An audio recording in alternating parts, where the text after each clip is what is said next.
Mesdames et messieurs, bienvenue à tous sur Alatra TV. Aujourd'hui, c'est un privilège et un honneur pour moi d'accueillir Sir Professeur Dr Gabriele Paope Andreoli, un leader humanitaire et un académicien distingué dont les efforts sont entièrement consacrés à la promotion de la collaboration mondiale et de la communication globale. En tant que président de l'Institute for Advanced Studies and Cooperation, il impulse des initiatives internationales en médecine régénérative, développement durable, innovation éthique et sécurité mondiale. Il est également président d'Ethical AI au sein de la Ligue italienne des droits de l'homme et représentant de liaison auprès de l'Académie pontificale de théologie du Vatican. Le Dr Andreoli est aussi le fondateur et directeur du World Changers Summit, un réseau mondial de leaders et penseurs engagés à façonner un avenir plus pacifique, plus prospère et plus lumineux pour nous tous, pour toute l'humanité.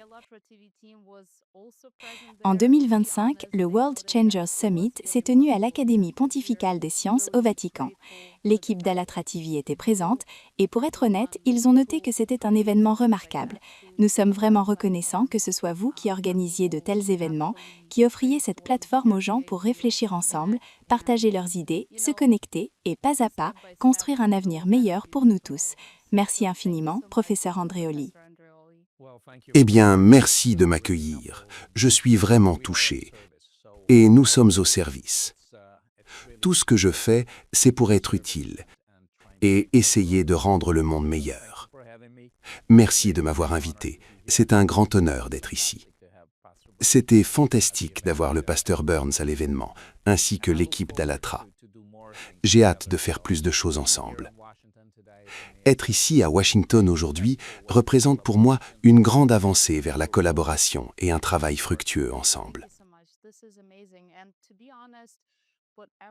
Merci beaucoup, c'est incroyable. Et pour être honnête, tout ce que j'ai mentionné n'est qu'une petite partie de ce que vous faites. Vos initiatives, vos projets. En tenant compte de l'ampleur de votre travail, comment vous décririez-vous aujourd'hui? Quelles sont vos aspirations? Et à ce stade de votre vie, qui est le professeur Andreoli? C'est une excellente question. Justement, mon livre qui vient de sortir, Transcendence, a été publié la veille de l'événement au Vatican, à la Casina Pio IV, qui est aussi le siège de l'Académie pontificale des sciences, au cœur du Vatican. Le titre du livre est Transcendence. Je crois que nous sommes ici pour transcender, pour avancer, pour embrasser notre présent et entrer dans de nouvelles dimensions et de nouveaux espaces. Nous travaillons beaucoup sur l'intelligence artificielle et surtout récemment sur le quantique. Nous organisons des choses. Nous venons de signer un accord. Nous faisons partie de la Quantum League. Nous essayons de diriger et de partager nos connaissances dans la technologie pour nous assurer qu'elle est prise dans le bon sens et orientée dans la bonne direction. Il y a beaucoup en jeu, donc nous devons être très prudents. Le temps a complètement changé notre façon d'avancer. C'est très rapide. C'est incroyable ce que nous accomplissons en si peu de temps. Mais en même temps, c'est comme une voiture de course. Quand on va trop vite, il faut de bons freins. Donc, nous devons construire ces freins. Nous accumulons beaucoup de vitesse. Maintenant, il faut aussi apprendre à construire de bons freins et un bon cadre pour que nous arrivions tous ensemble à la ligne d'arrivée de la meilleure façon possible. Waouh, c'est incroyable! Et vous venez de mentionner à quel point la technologie se développe et grandit vite. J'ai l'impression qu'elle accélère non pas 2 ou 3 fois plus, mais bien plus.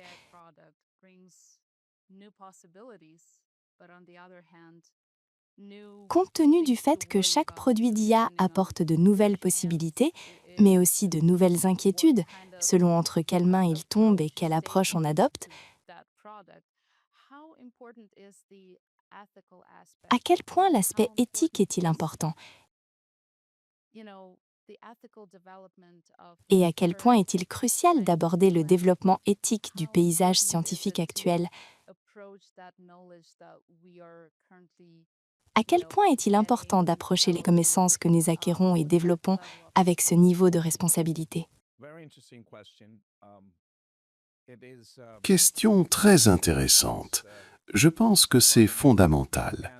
Et ce que nous voyons maintenant, c'est qu'à mesure que nous progressons plus vite, il y a une demande plus forte pour les valeurs spirituelles.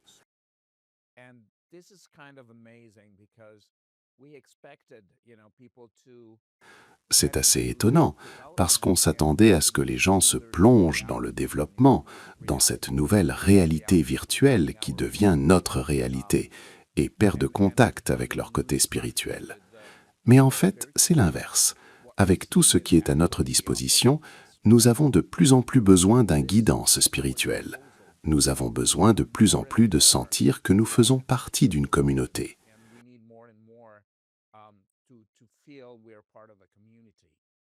C'est pourquoi l'éthique émerge comme une valeur forte dans la communauté, parce qu'elle est nécessaire.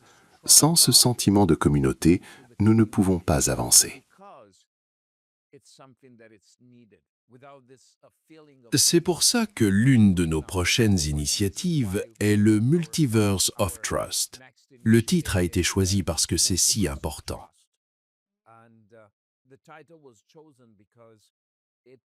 Au cœur de tout ce que nous faisons, il y a la confiance.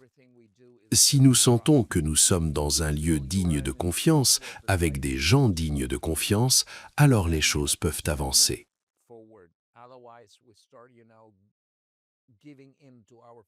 Sinon, nous commençons à céder à nos peurs et à nos insécurités, et c'est là que tout devient difficile, où nous devons évaluer chaque pas.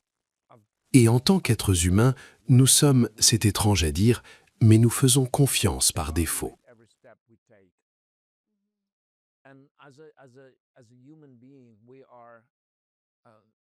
Notre mode par défaut est de faire confiance. Puis nous devenons très sceptiques parce que l'expérience nous apprend que tout ne se passe pas toujours bien et que nous pouvons être blessés.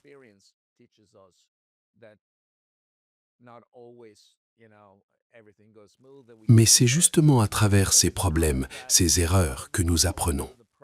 Je dis toujours que nous ne sommes pas résilients, nous sommes antifragiles.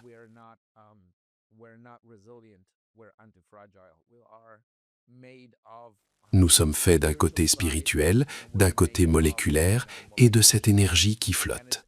C'est harmoniser le déséquilibre en nous. Pour grandir, il faut du déséquilibre. Il faut avancer. Et avancer signifie parfois faire des erreurs. Mais nous ne devons pas avoir peur. Nous devons aller de l'avant.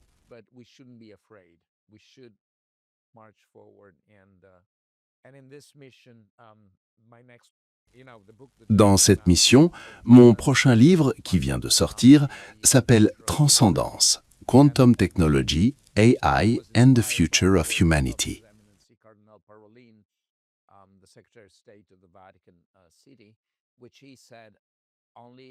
Il a été inspiré par les mots de son éminence le cardinal Parolin, secrétaire d'État du Vatican, qui a dit « C'est seulement par la transcendance que l'humanité pourra trouver un avenir meilleur pour elle-même. »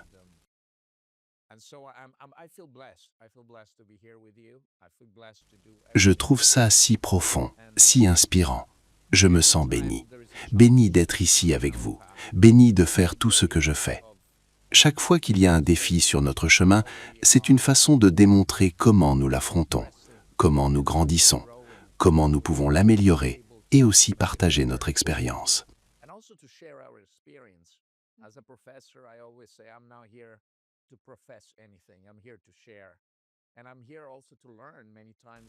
En tant que professeur, je dis toujours que je ne suis pas ici pour professer quoi que ce soit. Je suis ici pour partager et aussi pour apprendre.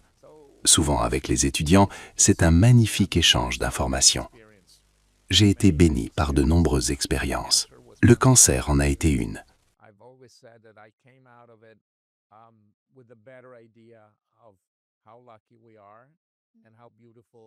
J'ai toujours dit que j'en suis sorti avec une meilleure idée de la chance que nous avons et de la beauté de tout cela. Chaque fois, c'est un nouveau défi. J'ai eu beaucoup de défis et perdu beaucoup d'êtres chers. Mais chaque fois, c'est comment affronter ce qui arrive dans la vie, comment tirer une leçon que l'on peut partager avec les autres. C'est ce qui rend ça beau. Peu importe à quel point c'est dur, c'est toujours comment rester du bon côté, comment en faire une expérience positive.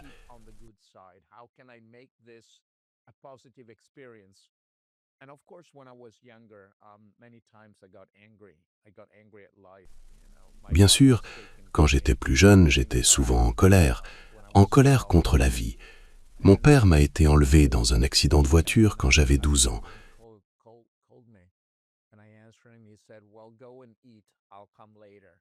La nuit, je me souviens qu'il m'a appelé et j'ai répondu. Il a dit « Eh bien, va manger ».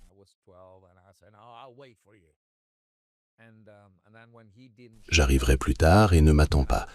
Et bien sûr, j'étais un petit garçon têtu de 12 ans. J'ai dit non, je t'attendrai.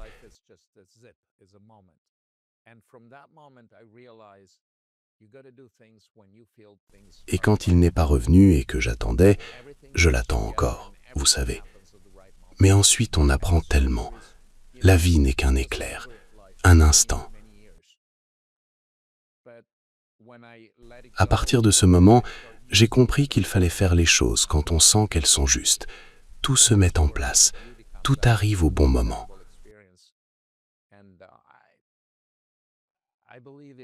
J'ai été en colère contre la vie pendant de nombreuses années, mais quand j'ai lâché prise et que j'ai commencé à en faire une leçon pour moi et pour les autres, c'est là que la beauté est sortie d'une expérience si terrible.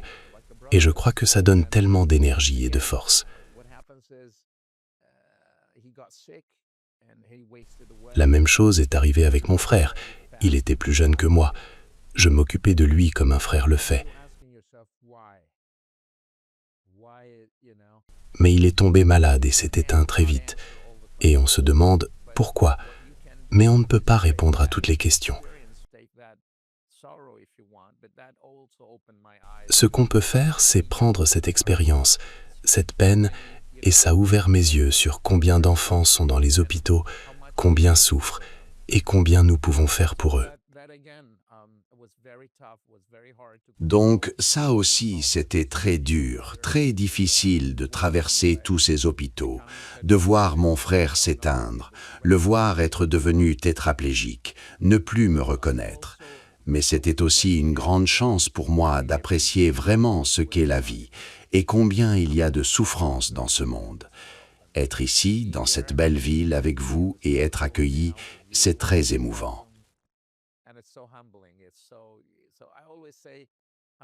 Je dis toujours que je suis ici pour servir.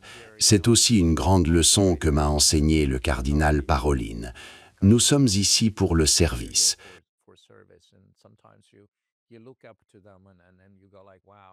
Parfois, on les regarde et on se dit « Waouh, comment pouvez-vous être si fort, si inspirant pour tant de gens ?» C'est vraiment une lumière qui guide. Je lui suis vraiment reconnaissant. Et je suis reconnaissant à tous ceux qui mènent, au pasteur Burns et à tous ceux qui ont le courage de se battre pour un monde meilleur. Oui, merci beaucoup pour une réponse si sincère.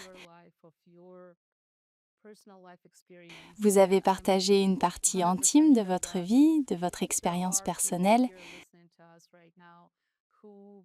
Je suis sûre à 100% qu'il y a des gens qui nous écoutent en ce moment et qui traversent peut-être des épreuves. Cela peut devenir comme une petite étincelle, une petite lumière qui guide pour eux, pour ne pas abandonner, continuer à avancer, travailler sur soi et laisser grandir cette petite étincelle intérieure pour qu'elle devienne une inspiration pour quelqu'un d'autre. Merci infiniment. Et vous avez mentionné que vous travaillez sur le projet Multiverse, n'est-ce pas?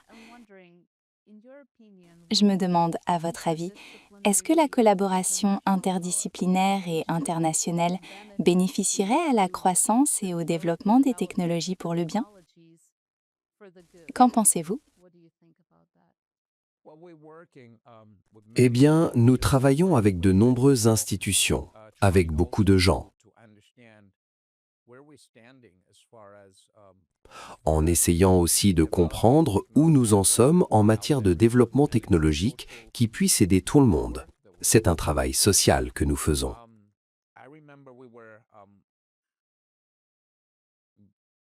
Je me souviens que nous avons été parmi les premiers à aider les enfants d'Ukraine. Pour moi, ce n'était pas une question d'Ukraine, c'était une question des enfants. Plus tard, nous avons présenté un beau documentaire sur les enfants d'Ukraine. Mais pour moi, c'est les enfants. Je dis toujours, je ne veux pas prendre position sur le plan politique. Ce que je veux, c'est aider les gens sur le terrain. Je me fiche que vous soyez blanc, jaune, rouge. Je me fiche de votre couleur, de votre nationalité. Je ne demande pas vos papiers quand on aide les gens. Et donc, avec la technologie, aujourd'hui, la technologie est devenue quelque chose de stratégique. C'est aussi un moyen de manipuler l'information, la connaissance. Et bien sûr, du côté positif, nous construisons avec l'un de nos partenaires le métaverse. N'importe qui peut venir dans le métaverse pour comprendre la technologie, la médecine régénérative, apprendre directement auprès d'Avatar sur la photosynthèse ou n'importe quoi d'autre. On peut parler avec Einstein, c'est vraiment amusant. Nous avons commencé avec un grand projet sur Sainte Mère Teresa de Calcutta, où nous avons organisé un événement dans sa ville natale. Parce que nous avons développé un projet de création d'un avatar holographique 3D réactif. Quand nous avons commencé à construire cet avatar, nous nous sommes demandé quelle personnalité devrions-nous créer en premier. On a pensé au pape Jean-Paul II, à Léonard de Vinci, à Indira Gandhi ou à un autre grand leader prêt à partager avec le public. Et puis j'ai dit non, je pense que ce devrait être Sainte Mère Teresa.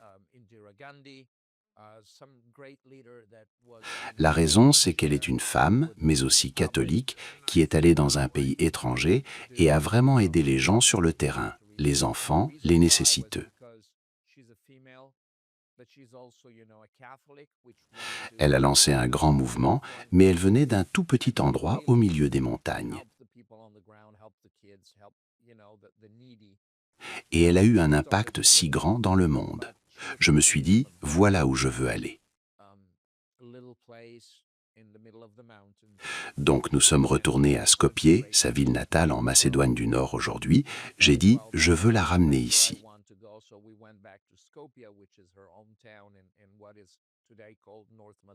Et nous avons fait cet événement sur la technologie. Mais la chose la plus technologique qu'on avait, c'était cet avatar holographique 3D qui apparaissait et disait aux gens « Je suis de retour dans ma ville natale, je suis si heureuse d'être avec vous ». La religion devrait être quelque chose qui rassemble les gens et ne les divise pas. Et la raison, c'est que souvent on voit ce qu'on appelle des guerres de religion. Mais je vous dis, quand j'étais sur le terrain, en Albanie, en Macédoine du Nord, on voit beaucoup d'unité entre les confessions. Et quand c'est une vraie foi, pas manipulée, c'est si beau de voir des gens de bonne foi se réunir, prier, s'aimer et partager. Et je crois qu'il est très important de cultiver cet esprit. Merci infiniment et merci pour votre grand cœur. Merci d'aider les gens, d'aider les enfants, parce que les enfants, c'est notre avenir. Mais avons-nous le choix?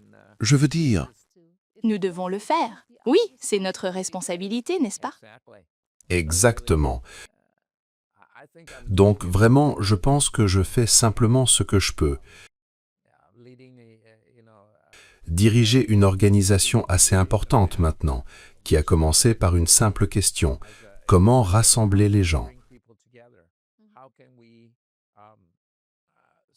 Comment initier quelque chose autour du Vatican, autour de la science régénérative, en réunissant des personnes du monde entier pour partager les connaissances, l'esprit, cette unité et cette volonté de s'entraider. Je pense que c'est important. C'est une grande opportunité. C'est pourquoi je crois en la création des World Changers, des événements où l'on se rassemble et partage. Et le prochain événement, nous aurons des leaders spirituels. Nous inviterons le pasteur Burns, Sri Sri Gurudev, qui est un bon ami. J'étais chez lui, à l'Art of Living, en Inde. C'est un grand gourou qui rassemble des millions de personnes. Et nous aidons tant d'enfants grâce à lui. Son organisation est présente partout dans le monde. Je vais aussi inviter son Excellence, le président de l'Académie pontificale de théologie, Monseigneur Stagliano, et tant d'autres que je veux réunir, parce que je veux construire un pont entre la foi et la technologie.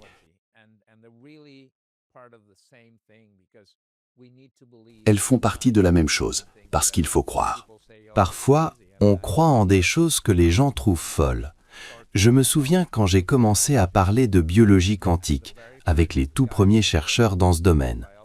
Il y a une petite particule dans l'œil de certains oiseaux migrateurs qui vont de l'Europe en Afrique. Il y avait une théorie selon laquelle cette particule guide l'oiseau grâce à la courbure de la Terre. Mais les forces sont si faibles que personne n'y croyait. Pourtant, on a prouvé que grâce au quantique, l'oiseau pouvait percevoir et s'orienter. On parle d'un petit oiseau capable de partir de Pologne, d'Ukraine ou d'ailleurs, de traverser la Méditerranée et d'arriver en Afrique, juste grâce à cette sensation.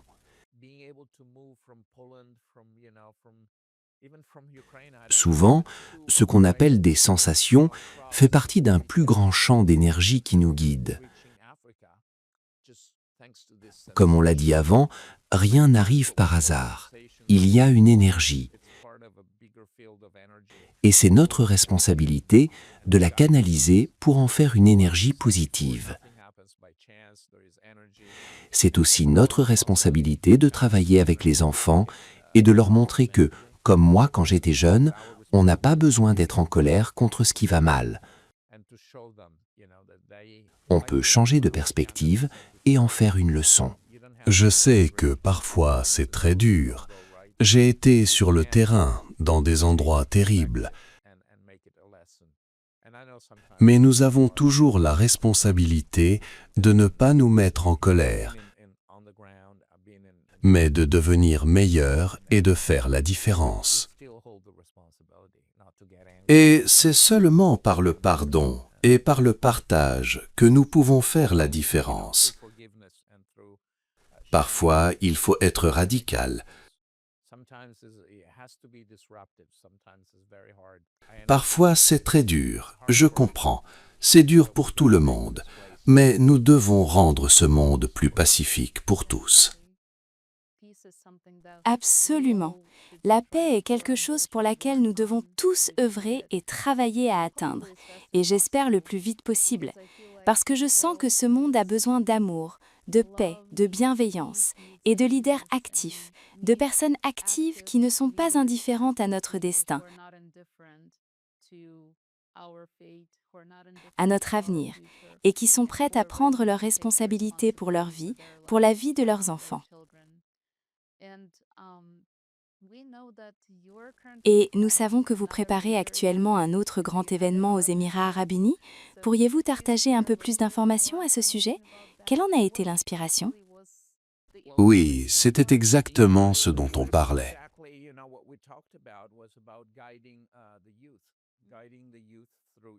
Guider la jeunesse à travers l'e-sport, à travers leur passion, et leur faire comprendre le vrai sens et comment naviguer dans l'espace numérique. C'est pourquoi ça s'appelle le Multiverse of Trust.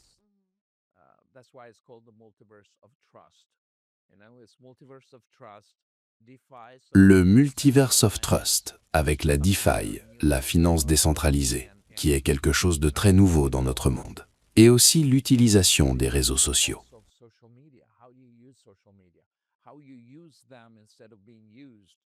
Comment utiliser les réseaux sociaux au lieu d'être utilisés par eux? Comment garder le contrôle sur soi?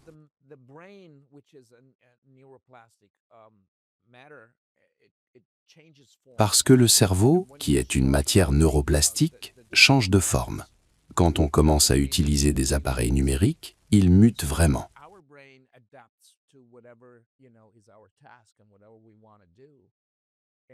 Notre cerveau s'adapte à toutes les tâches qu'on lui donne et à ce qu'on veut faire. On a vu aussi avec l'intelligence artificielle, oui, bien sûr, si elle est guidée dans le bon sens, c'est un formidable outil, mais elle peut aussi mener à une moindre utilisation des neurones.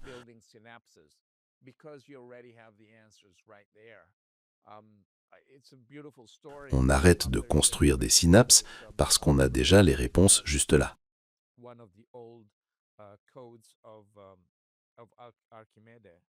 C'est une belle histoire. Il y a un livre formidable sur l'un des anciens codex d'Archimède. On peut retracer son parcours, parce qu'il y a 1000 ans, les livres étaient rares. On allait dans les monastères et on apprenait tout par cœur. Le cerveau était préparé au silence, à la concentration, pendant des heures, parce qu'on ne pouvait pas emporter le livre.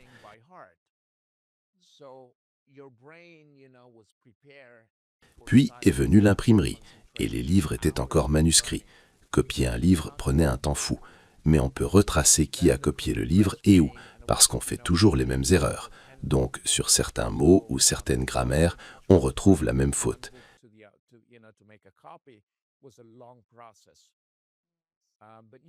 C'était passionnant de comprendre le parcours, où le livre a été traduit, à quelle époque, par qui. Donc, encore une fois, je pense que nous avons une grande opportunité.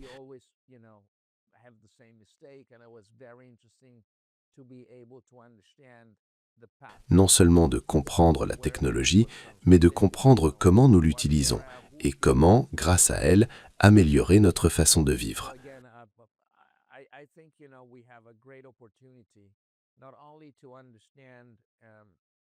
Le thème principal du multiverse de Trust est de se concentrer sur le côté spirituel, le côté cellulaire et le côté technologique.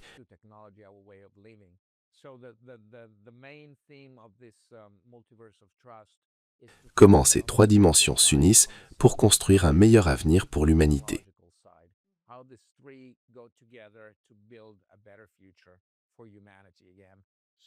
Donc, c'est le prochain événement que nous organiserons à Dubaï. Et ensuite, bien sûr, nous nous associerons pour célébrer le Quantum Day.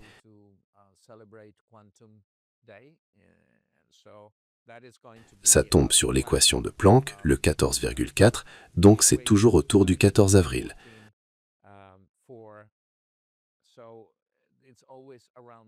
Autour de cette date, nous ferons quelque chose, je crois, en Arabie Saoudite.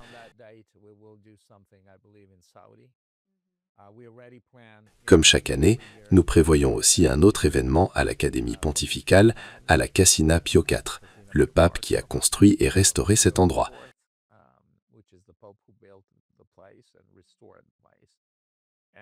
Ça sera le 22 octobre 2026. L'objectif est d'explorer la technologie spatiale et l'espace.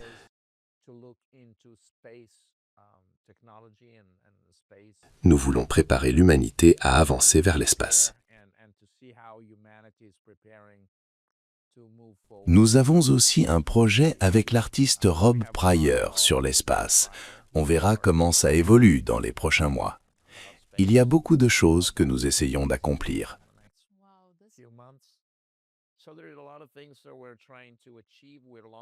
Nous lançons le projet sur la longévité et la régénération qui fait partie de nos efforts pour soigner les gens. J'étais à Chypre il y a quelques jours pour rencontrer de grands scientifiques et chercheurs afin d'intégrer les ultrasons dans la médecine régénérative. Nous avons aussi un projet pour le trouble de stress post-traumatique que nous voulons déployer sur le terrain pour aider les personnes qui ont traversé des moments difficiles et des expériences terribles à s'en remettre. Nous savons qu'il y a des changements métaboliques après le stress, la panique et la douleur. Nous voulons soulager ça. C'est pourquoi nous avons lancé des recherches dans ce domaine avec la Croix-Rouge.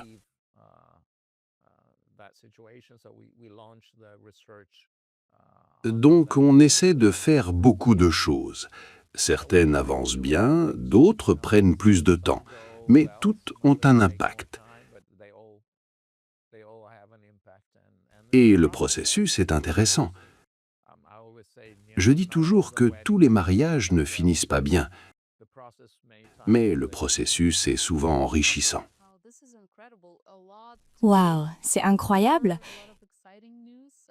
Il y a beaucoup de choses à attendre, beaucoup de nouvelles excitantes. Et d'où tirez-vous l'énergie pour toutes ces sphères différentes, toutes ces activités variées, pour les combiner et vous assurer qu'il y a une place pour une plateforme collaborative pour tout ça? C'est intéressant, mais il faut s'entourer de bonnes personnes. Une partie du processus, c'est d'être ici. Une partie, c'est de continuer à travailler avec de super gens et de trouver l'inspiration. Et je pense que nous sommes bénis. Comme je l'ai dit au début, quand l'énergie circule, quand les gens ont la bonne foi et qu'on se réunit, qu'on se donne la main, qu'on prie ensemble, qu'on mange ensemble, les choses se produisent. Je pense que le processus lui-même est déjà un grand message. Ça donne beaucoup d'énergie pour voyager. Je prends environ 130 vols par an. Tous les 3 jours, je suis dans un pays différent, sur un continent différent.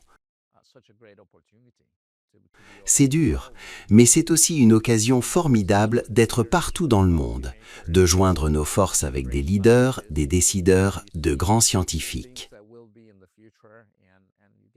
On voit ce qui arrivera dans le futur, on partage et on apprend tout le temps. Parfois on donne des conseils, on partage des connaissances. Je pense que c'est une grande opportunité. C'est de là que je tire mon énergie. Du partage et de moments comme celui-ci. Merci beaucoup, c'est très enrichissant, j'en suis sûre. Vous savez, quand on est dans un pays différent, on rencontre tellement de nouvelles personnes et chaque personne est comme un nouveau livre. Pas juste un chapitre ou une page, mais un vrai livre entier qu'on a l'occasion de... Oui, tout à fait. Et ça nous force aussi à sortir de notre zone de confort.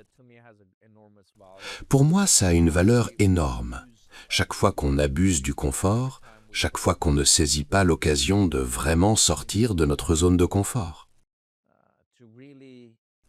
Et pour moi, c'est aussi très important, en tant qu'humain, d'essayer de se mettre à la place des autres, de vraiment comprendre. Oui, j'ai cette vision, mais à quel point c'est difficile pour cette personne? À quel point ça peut être dur pour tel autre?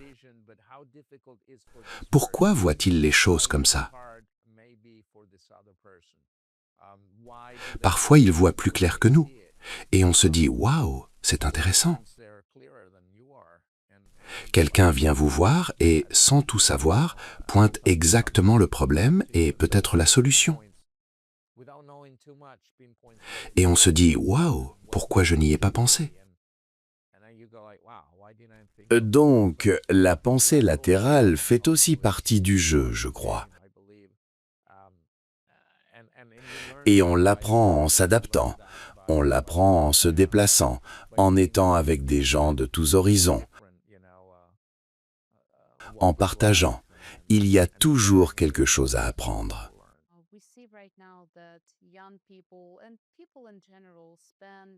On voit aujourd'hui que les jeunes et les gens en général passent énormément de temps en ligne, sur leur smartphone, ordinateur, tablette, et naviguent sur diverses plateformes numériques.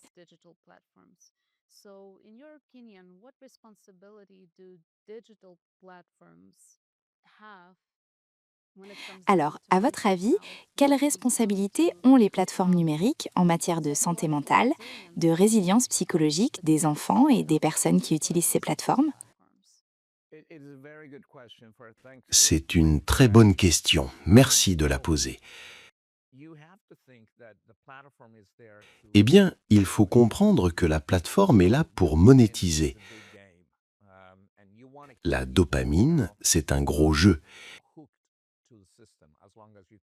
Et on veut garder les gens accrochés au système le plus longtemps possible. C'est très intéressant. Je me souviens, il y a de nombreuses années, on n'avait pas de téléphone portable. Quand les premiers sont arrivés, tout le monde essayait de se déplacer avec ce téléphone. Parfois ça captait, parfois non. Mais ce n'est pas comme aujourd'hui, où on capte presque partout, où c'est toujours connecté. Et j'ai commencé à remarquer que les gens devenaient nerveux quand ils n'étaient pas en ligne. Et maintenant, presque 30 ans plus tard, mon Dieu, le temps passe trop vite quand on s'amuse. Surtout, 30 ans plus tard, on voit tous ces enfants, et aussi leurs parents, parce que ça commence là. Les enfants imitent les parents. Et puis, les parents se fâchent parce que l'enfant reste tout le temps sur son téléphone, mais ils font exactement la même chose. Ils ne s'en rendent simplement pas compte. Et la question, c'est combien de likes j'ai? Combien de... Et ça revient à la sécurité, au besoin d'appartenir à quelque chose, d'être accepté. Mais ça a aussi un côté négatif, parce que maintenant, on peut vous humilier en ligne pour des choses dont on ne sait même rien, et vous le prenez personnellement. Moi, une partie de ma vie a été très drôle. J'en fais toujours une blague.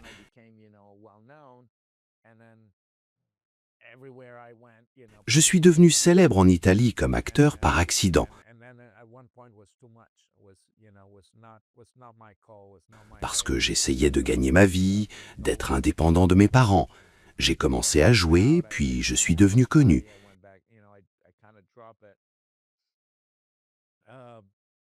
Et partout où j'allais, les gens me reconnaissaient. Et à un moment, c'était trop. Ce n'était pas mon choix, ce n'était pas ma façon de faire, d'être toujours au centre de l'attention.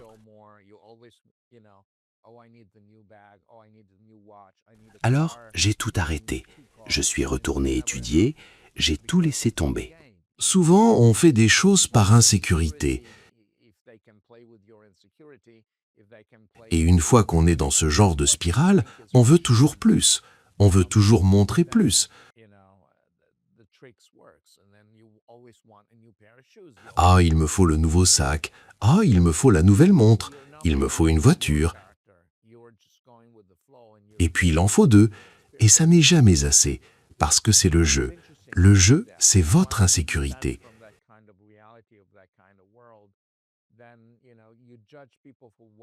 S'ils peuvent jouer sur votre insécurité, sur ce que vous pensez être une rassurance, alors le piège fonctionne. Et vous voulez toujours une nouvelle paire de chaussures, toujours quelque chose de nouveau, parce que vous ne construisez pas votre caractère, vous suivez simplement le courant et vous êtes spirituellement très faible. Et c'est intéressant de voir ça. Une fois qu'on se détache de cette réalité, de ce monde-là, on juge les gens sur ce qu'ils partagent avec vous et non sur ce qu'ils représentent.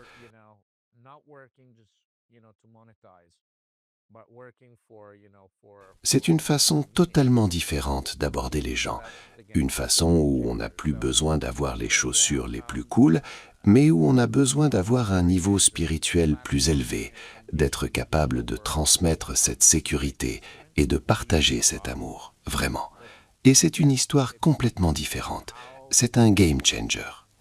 Quand on transcende et qu'on commence à travailler non pas seulement pour monétiser, mais pour du sens, pour un but, c'est un game changer. Donc oui, c'est très dangereux.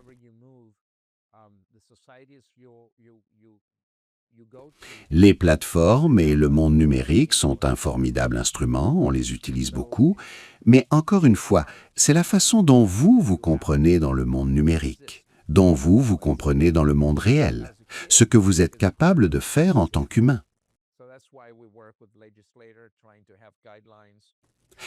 Il y a aussi un autre facteur. Partout où vous allez, les sociétés que vous fréquentez ont une influence sur vous. C'est dur, parfois il faut résister à cette influence, mais pour un enfant, c'est encore plus difficile. C'est pourquoi nous travaillons avec les législateurs, pour avoir des lignes directrices, pour dire « d'accord », pas pour imposer, mais vraiment pour faire comprendre aux gens. Quand on impose quelque chose, on finit toujours par échouer d'une façon ou d'une autre. Parce qu'on ne peut pas forcer, contraindre les gens, si on ne leur donne pas vraiment un sens, si on ne leur fait pas comprendre ce qui est bon pour eux, si on ne leur fait pas ressentir ce qui est bon. Et une fois qu'ils le ressentent, une fois qu'ils ressentent l'amour, la puissance, l'énergie, une fois qu'ils sont fiers de leurs différences sans être arrogants. C'est toujours une fine ligne rouge qui unit tout. Et c'est un système complexe adaptatif où il faut toujours être sur le fil, mais sans tomber de l'autre côté. Et j'ai ça en tête quand on lit sur le diable, sur Lucifer, et qu'on comprend que Lucifer signifie l'ange de lumière. C'était le plus puissant.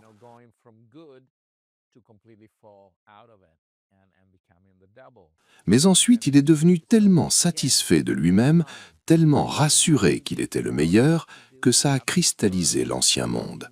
Et il est devenu le pire exemple, passer du bien à une chute totale et devenir le diable. C'est encore une fine ligne où il faut être fier de ce qu'on fait. Il faut servir avec humilité, parce que c'est si...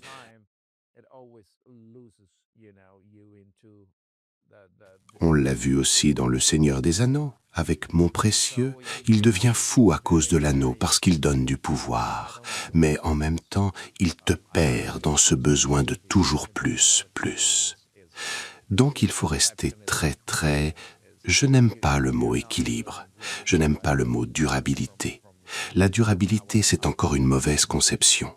C'est comme la résilience. Nous ne sommes pas résilients. Nous sommes antifragiles.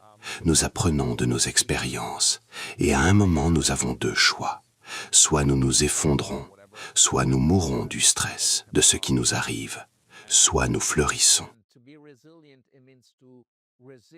Être résilient, ça veut dire résister au stress. Nous ne résistons pas au stress. Nous devenons meilleurs ou nous disparaissons. Et c'est pareil avec la durabilité. La durabilité vient du mot « soutenir », opposer une force égale. Moi, je crois qu'il faut fleurir, devenir meilleur. Je ne veux pas soutenir, je veux fleurir, et je souhaite que le monde fleurisse. C'est l'un de nos autres projets, construire un centre pour la floraison et la régénération. Par la science régénérative dans son ensemble, l'économie régénérative, la science biocellulaire. Nous voulons régénérer, devenir meilleurs, et nous essayons. Je pense que la vie est un voyage, et que le voyage, c'est essayer de faire mieux. À la fin de la journée, on veut aller se coucher en étant une meilleure personne qu'au réveil. C'est ce qu'on essaye d'atteindre. Pas toujours facile. Pas toujours, mais il faut essayer. Absolument, c'est passionnant. Je suis sûre que notre audience écoute et va googler tous les termes que vous utilisez, toutes les nouvelles technologies que vous mentionnez, parce que c'est vraiment, vraiment inspirant. Regardez quel avenir incroyable nous attend, si seulement nous restons actifs, si seulement nous essayons, et pas seulement essayons, mais faisons de notre mieux, n'est-ce pas? C'est incroyable.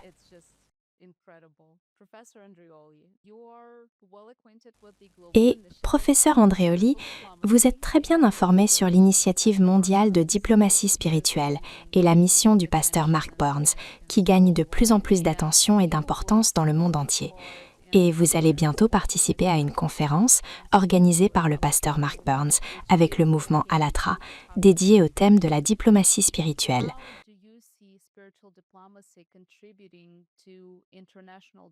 Alors, comment voyez-vous la diplomatie spirituelle contribuer au dialogue international dans le contexte des défis que nous affrontons dans le monde moderne? Et quels sujets comptez-vous aborder? Eh bien, c'est très intéressant. Quand le pasteur Burns est venu au World Changers Summit à l'Académie pontificale des sciences, qui s'intitulait Transcendance, Unveiling the Future of Humanity, il m'a vraiment donné l'idée de venir à cet événement que vous organisez avec Allatra. C'est lui qui m'a inspiré la création du Multiverse of Trust. Parce que je pense que la diplomatie, que j'enseigne d'ailleurs, j'enseigne le soft power, et surtout la diplomatie scientifique et spirituelle, est une façon de connecter les gens partout dans le monde. C'est fondamental. C'est vraiment un élément clé pour unir les gens. Et une fois qu'on réunit les gens, une fois qu'ils commencent à avoir une relation humaine, pas juste un appel vidéo, mais vraiment se retrouver, se sentir, se parler, passer du temps ensemble, vivre des expériences, tout change.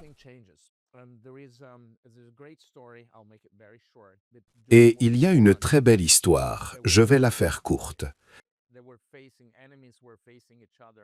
Pendant la Première Guerre mondiale, les ennemis se faisaient face, à quelques mètres les uns des autres. Après quelques mois dans les tranchées, juste en face de l'ennemi, on pouvait vraiment les sentir, les entendre parler. Et ils avaient les mêmes problèmes que vous chez vous. Alors on commence à ressentir de l'empathie l'un pour l'autre. Et il y a eu un événement magnifique qui a changé le cours de l'histoire et la façon de faire la guerre. Pendant Noël, les Allemands et les Italiens sont sortis des tranchées. Ils se sont rejoints et ont célébré ensemble. Même s'ils étaient ennemis, ils savaient qu'ils allaient retourner dans les tranchées et se tirer dessus. Mais à cet instant, ils se sont offerts des cadeaux, ils ont partagé des histoires de famille et tout. Et ça a été vu par la chaîne de commandement comme un grand danger, parce qu'ils ne se combattaient plus avec animosité. Ils devenaient amis. À partir de là, on a commencé à déplacer les troupes d'un endroit à l'autre, à les faire tourner pour que les gens ne puissent pas devenir familiers avec l'ennemi. Pour qu'ils ne puissent pas voir un Emma. Oui, exactement. Donc je pense qu'il y a un grand pouvoir dans le fait de se réunir et de partager. Même si vous êtes ennemis, quand vous commencez à comprendre que votre ennemi a les mêmes besoins que vous, amour, sécurité, paix, nourriture et tout le reste, alors vous réalisez qu'ils ne sont peut-être pas si différents de vous. Et professeur Andreoli, vous parlez souvent de science avec conscience, n'est-ce pas?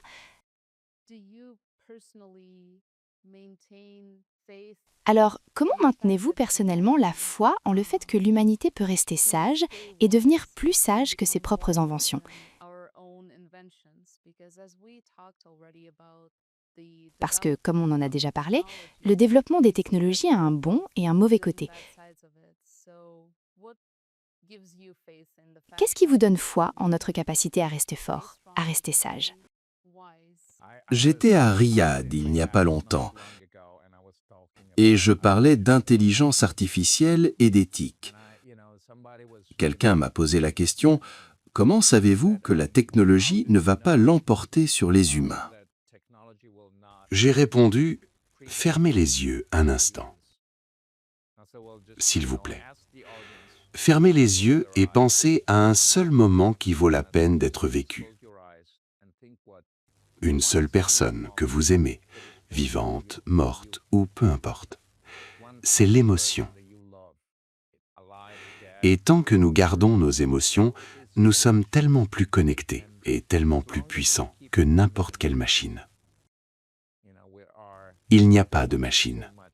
Notre vie n'est pas une question de durée. C'est pour ça qu'on passe de la longévité à la régénération, parce que ça n'a pas d'importance. Vous vivez une seconde, mais cette toute petite seconde vaut toute votre vie. Et si vous pensez à ce moment précis, j'en ai un très beau en tête. Mais il y en a beaucoup que je me rappelle quand je traverse des moments difficiles. Et ce moment-là est éternel. Ça valait la peine. Ça valait la peine de vivre, de traverser toute la douleur, tous les traumatismes, toute la souffrance. Et c'est le sourire, quand on voit un enfant sourire, et tout s'efface. Donc, je crois que nous avons une grande chance tant que nous gardons notre cœur pur. Ce n'est pas toujours facile, mais je dis toujours qu'on ne doit pas se sentir coupable des erreurs qu'on fait. On doit les réparer. On doit faire quelque chose qui vaut la peine d'être vécu. C'est une grande opportunité. Et après avoir traversé tant de choses, on comprend à quel point c'est une honte que tant d'enfants se suicident, qu'il y ait tant de douleur et tant de violence dans le monde. Mais la violence vient toujours de la peur, et donc il faut guérir cette peur. Et la seule façon de la guérir, c'est avec l'amour. Pas avec l'indulgence, mais avec l'amour. J'essaie toujours de dire aux gens, ne pardonnez pas seulement, mais faites la différence. C'est comme quand on fait une erreur et qu'on dit « Oh, pardon ». Oui, tu es désolé, mais ensuite, qu'est-ce que tu vas faire pour arranger ça? Être désolé ne suffit pas. Être désolé, c'est juste une partie du processus. Maintenant, il faut faire quelque chose pour réparer, pour vraiment faire la différence. Alors, essayons, jour après jour, de faire cette différence. Et vous savez, il y a tellement de jeunes leaders de la nouvelle génération qui sont pleins d'idées neuves, qui veulent vraiment changer le monde.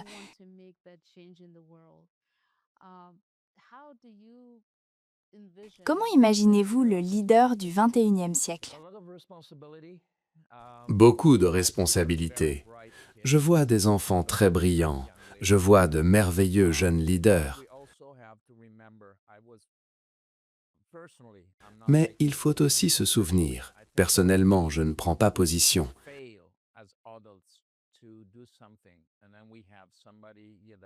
Je pense que quand nous, adultes, échouons à faire quelque chose et qu'on laisse un très jeune prendre la tête, c'est parce que nous échouons dans notre rôle.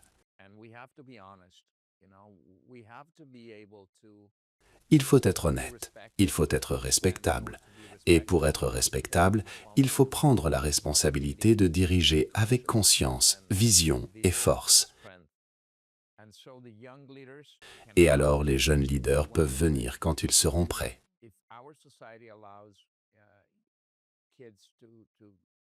Et si notre société permet aux enfants d'utiliser la technologie de la mauvaise façon, je ne pense pas que ce soit tellement leur faute. C'est notre faute si nous ne sommes pas capables de les guider mieux. Donc, je dis toujours qu'il faut faire mieux, il faut faire plus, il faut montrer le bon chemin.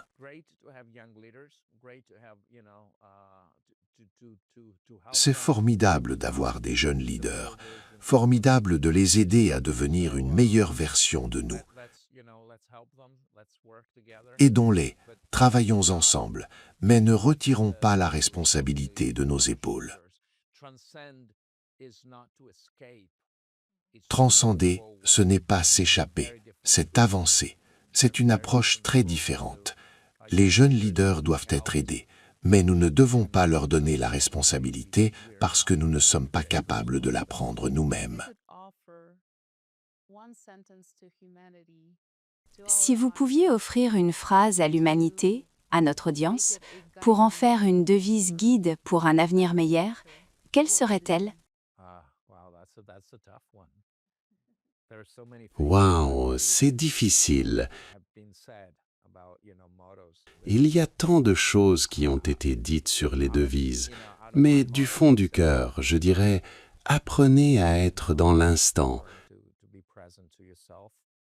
Apprenez à être présent à vous-même et faites de votre mieux. Soyez vrai avec vous-même.